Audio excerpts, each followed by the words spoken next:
नमस्कार, माझे नाव श्रुती शिवणपार. मी आता तिसरी मध्ये शिकते. आज मला महाराष्ट्राला लाभलेले थोर रत्न स्वर्गीय यशवंतराव चव्हाण यांच्याबद्दल बोलण्याची चार शब्द बोलण्याची काही संधी मिळाली हे मी माझं भाग्य समजते. महाराष्ट्राच्या पावन भूमीत अनेक थोर कर्तृत्ववान पुरुषांनी जन्म घेतला. त्यांनी आपल्या आचार, विचार आणि कार्याने महाराष्ट्राला देशात एका उत्तुंग स्थानी नेऊन ठेवले. यशवंतरावांचा जन्म 12 मार्च 1913 रोजी सातारा जिल्ह्यातील देवराष्ट्रे या गावी झाला. देवराष्ट्रे हे त्यांचे आजोळ होते व त्यांचे गाव विटा. विटाला त्यांची थोडीफार शेती व एक घर होते. यशवंतराव जन्मले तो काळ पारतंत्र्याचा होता व देशावर परकीय इंग्रज लोक राज्य करीत होते. परकीय इंग्रज सरकार अत्याचार जुलूम करीत होते. देश गुलामगिरीत होता. यशवंतरावांना दोन भाऊ होते. त्यांच्या एका बंधूंचे नाव ज्ञानोबा व त्यांच्या दुसऱ्या बंधूंचे नाव गणपतराव व त्यांच्या आईचे नाव विठाबाई व त्यांच्या वडिलांचे नाव बळवंतराव. बळवंतराव न्यायालयात बेलीफ म्हणून काम करीत होते. त्यांची बदली बराडपासून कराडला झाली व सगळे चव्हाण कुटुंब कराडला राहू लागले.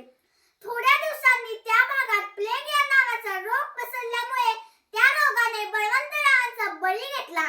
नंतर यशवंतरावांचे आजूबाजूचे लोक, त्यांचे नातेवाईक, त्यांच्या मनात फक्त त्यांच्याबद्दल एकच विचार होता की आता या कुटुंबाचे कसे होणार.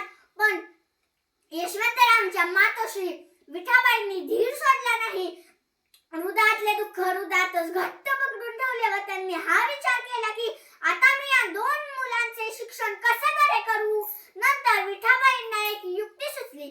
त्यांनी त्यांचा धाकला मुलगा म्हणजेच ज्ञानोबा यांना न्यायालयात बेलीफ म्हणून काम मिळवून दिले. नंतर यशवंतरावांना शिकण्याची खूप इच्छा होती पण त्यांची परिस्थिती गरीब होती व त्यांचे आजोळ यशवंतरावांचे आजोळ म्हणजे देवराष्ट्रे. देवराष्ट्राची परिस्थिती तशी बरी होती पण त्यांची परिस्थिती खूपच गरीब होती. त्यामुळे विठाबाईंकडे फक्त एकच पर्याय होता की आता यशवंतरावांना आजोळी पाठवायचे. विठाबाईंनी काळजावर दगड ठेवून यशवंतरावांना आजोळी पाठवले. कादर्शी मनी निराशा जागू दे समर्थ आयुष्याची आशा. कादर्शी मनी निराशा जागू दे समर्थ आयुष्याची आशा. ज्ञानार्जनी करून सुगी, ज्ञानार्जनी करून सुगी. मन दूर विठाई राहील कशी, राहील कशी. मन दूर विठाई राहील कशी, राहील कशी.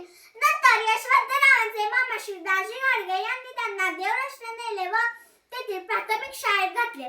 यशवंतरावांना शिकण्याची खूप इच्छा होती त्यामुळे ते लक्षपूर्वक ऐकायचे व ते दररोज अभ्यास पूर्ण करायचे. एकदा यशवंतरावांनी राष्ट्रप्रेमात प्रेरित होऊन एकदा शाळेच्या आवारात झेंडा फडकवल्यामुळे त्यांना 1930 ते 1932 असा 2 वर्ष तुरुंगवास भोगावा लागला. नंतर त्यांची तुरुंगातून सुटका होताच पुन्हा ते हायस्कूल मध्ये दाखल झाले. नंतर ते खूप अभ्यास करू लागले.